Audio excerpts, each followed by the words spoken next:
Hi everyone, this is Amanda from the Quilting Bee in Massillon, Ohio. And this morning I wanted to walk you through a tutorial on how to make what we call a cell phone sofa. They're handy dandy little guys. We've got them all over our houses, at the kitchen sink, at our desks. We even have one in the truck that we use for one of the businesses. It's just a nice guy that props your phone up really nicely, holds it up. I make mine a little bit bigger than some of the patterns you might find online. A lot of the patterns out there use a piece of fabric that is 5 inches by 16 inches. I like to go a little bit bigger because our phones are getting larger. So I cut mine just a little bit bigger at 5.5 by 16.5. So this is a great way to bust through some of your scraps. I actually will take extra pieces that I have, and I have a bin that has scrap pieces of muslin that you use to make a beanbag, a weighted beanbag for the stand, and just various scraps. So as I'm sitting there and I want to make something, I'll make a beanbag sofa real quick for one of my cell phones, or to sell in the shop, or to give as a gift. So the things you need are going to be that scrap fabric that's at least 5.5 by 16.5 inches long, a scrap piece of fabric that you're just going to use to make a beanbag out of. You just want to make sure, if you're using a light fabric for your exterior, that you use a light bag. Otherwise you'll see your beanbag coming through, and we don't want to see that. You might see it, you probably shouldn't. So my beanbag material, as I like to call it, is 4.5 by 6 inches. I'm double checking that. So this is a 4.5 by 6 inch piece of fabric. This is 5.5 by 16.5 inches. You're also going to need a funnel, because we're going to be putting some weight into the cell phone sofas in the beanbag. You need some polyfill, so as if you're making a pillow. You don't need a lot. We just need a little bit to give the back some structure. Makes it a little chubby. And then you need something to weight it down with. So you have a few options. You can use what are called poly pellets. These are a weighted stuffing bead. These are really nice to use. You can, if you needed to wash, if you've got something on your cell phone sofa and you need to wash it, you're not going to permeate these. So this is a great alternative. Typically the ones that I sell, I put the poly beads in. The ones we use around the house, I use one of the other two alternatives. So those alternatives would be either rice, just a dry rice. You can get it in the grocery store. You can get it for like $1 a bag at Walmart. Or you can also use crushed walnuts. Now these are things I think you can find maybe in a craft store. I have found that the cheapest place is actually Pet Supplies Plus, because this is actually something they use in reptile cages. So you could also use crushed walnuts. Now some people will say, oh, but that could attract rodents. I've yet to have an animal try to eat a cell phone sofa, but you do you. I think for purposes of this guy, because I'm planning on gifting him, I'm going to use my weighted pellets. So I'm going to clear this stuff off. There's also going to be a little bit of hand stitching. This is a combination of sewing on your machine and hand stitching. So let's go ahead and get started. So the first thing we want to do is make sure we've got our pieces cut. Again, this is 5.5 inches by 16.5 inches. And we're actually going to fold this in half, right sides together. And from one edge of the fold, just using a 1/4 inch seam allowance, we're going to stitch all the way to the end, making sure to back tack at our beginning and ending. So as you can see, I've stitched all along that first edge, from the fold to the end, and back tacking. On the other side, and notice I'm lining this up, we want to start 2 inches up from that folded edge. So we're going to leave an opening. So you can mark it, you can eyeball it. The more you do, the more you can just sort of gauge where it is, but I'm going to go ahead and mark this to be precise. So that's my 2-inch mark. So I'm going to start my seam on this side here at the needle, going to the edge Again, 1/4 inch seam, back tacking at my beginning and ending. So here you can see we've got a little hole there, and then we've seamed right to the edge, and the other side is completely seamed. So at this point, we can turn this out.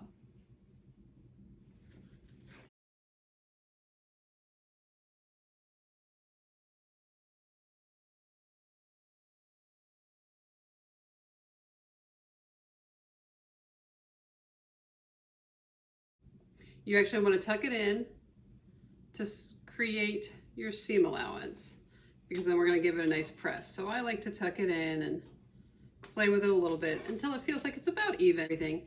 And I'm going to go give that a press, and then we'll get started on the next step. I went ahead and tucked in my edge and gave this a nice press so I have a nice even seam. So that seam allowance is just tucked in there. We're actually going to fill that hole. Then draw a line 2 inches up from that fold line is where you want to draw your first line using chalk or a heat erasable pencil. And then 2.5 inches up from the fold line, or a 1/2 inch space. This is where your phone is going to get cradled in the cell phone sofa. So I've drawn 2 lines there and there, and we're going to go stitch, back tacking at the starting and ending. You also want to make sure whatever thread you're using is something that blends well or works well with your fabric, because this is going to be stitched and shown on the outside. So I'm going to go stitch on my 2 lines. Okay, so there we have 2 stitch lines, and right now we have a little hole to fill. So what we're going to do is use our funnel. And again, you can use whatever filler you would like to use. We're going to see how well I can do this on camera. And we're going to fill this compartment that we've created till about 1 inch from that line, so that we can seam this easily by hand. 1/2 inch to 1 inch. You'll be able to fill it out. So I'm going to start filling this. The funnel just keeps everything from getting everywhere, and you can see I've done a few of these because it's a pretty good halfway mark. So I'm going to put a few more in.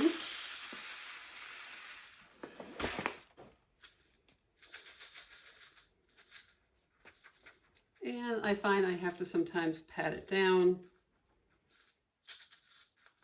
And if you find you've got enough, you just put those back in. That feels about good.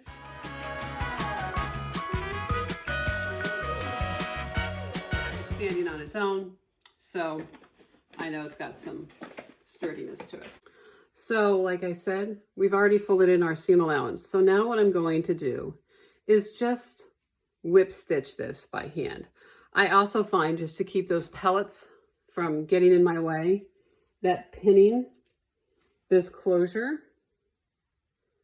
makes the job go a lot faster. So I'm just going to whip stitch this real quick. So slide my needle into one side of that seam allowance. Bring it up through. And then I go across into that other seam allowance.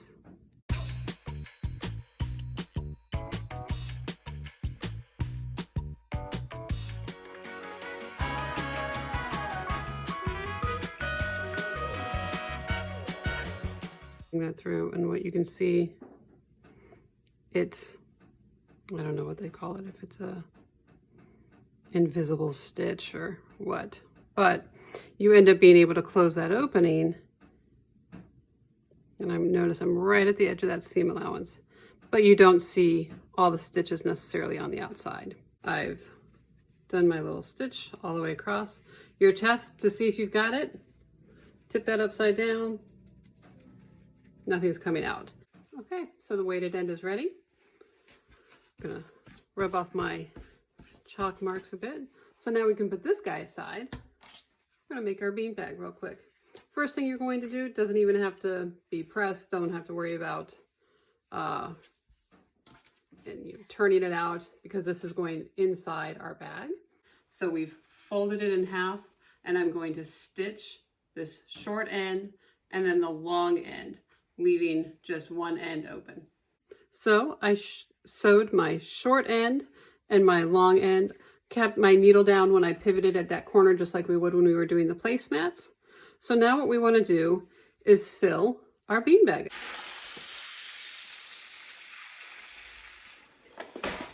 This beanbag is what really gives the cell phone sofa its stability, so we don't want to skimp. I want to get a nice full beanbag. This we're going to fill to about 1 inch from the top so we can seam it shut easily on our machine. So fill that up. I got one loose guy. Don't want to waste these. Stuff's expensive. So I'm about 1 inch from the top. And again, we're not worrying about seam allowance here. So that might be a little full. You want to be able to get this underneath your sewing machine foot. So I am going to pour just a few of these back in. That feels good. So I'm about 1 inch from the top. I am going to pin this because it's going to go under my machine, but we're not going to close this as it naturally wants to. We need this to help give us some structure. So we're actually going to turn it and pinch these two edges together like so. So we end up with a bit of a 3D triangle. So push your seam in to create that triangle shape. Again, leaving about 1 inch there. Go ahead and pin there at the top of your beads, just so nothing comes flying out as you're stitching.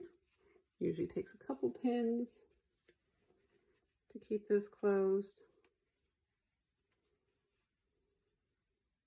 Just go. And then you're going to take this to your machine and just stitch this beanbag closed. So you just want to make sure everything stays clear of your foot. So let's go stitch. I just want to show you how important that clearance is. So you can see we've pinned it about 1 inch from the top. That way my 1/4 inch foot has plenty of room to clear and won't catch any of those pellets. So again, I'm going to back tack. Gonna start it.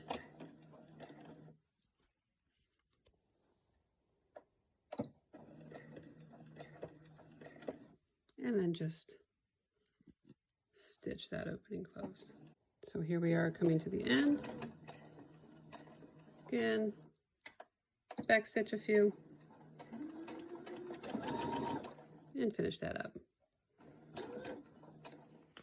Okay, so we have a nice weighted beanbag. So now what we're going to do is take the cell phone sofa, and again, we're going to let this guy help keep, this is going to help shape the cell phone sofa. So notice I'm laying it with that seam standing up on end. So I have a nice flat bottom. The pointed end is going to be on this outside edge of the cell phone sofa. And we're just going to slide this guy in, just like so. And take him to about the edge of where we've sewn that second seam. So this is where your polyfill comes in. We're going to stuff this. So again, it's not going to take a ton of polyfill. This is probably even too much. So I like to take just a few pieces and just start to stuff, keeping that beanbag in the center. So that's why I do just a few pieces at first, just to make sure I'm keeping that beanbag in the center so it keeps everything weighted nicely. And then I just start to stuff and see what feels good. We're going to fold this back end of the cell phone sofa the same way we did the beanbag. So you don't need to stuff it too much because we want to be able to sort of prop it up, and we'll end up folding in the seam allowances and stitching that closed. But I feel like that can take, maybe it can't take the rest of this. And the nice part about the polyfill, of course, we can always massage it and get it to where we want it to be. So this is leaving about an inch from the top. Again, I'm going to fold in my seam allowance because we want a nice, pretty finished edge.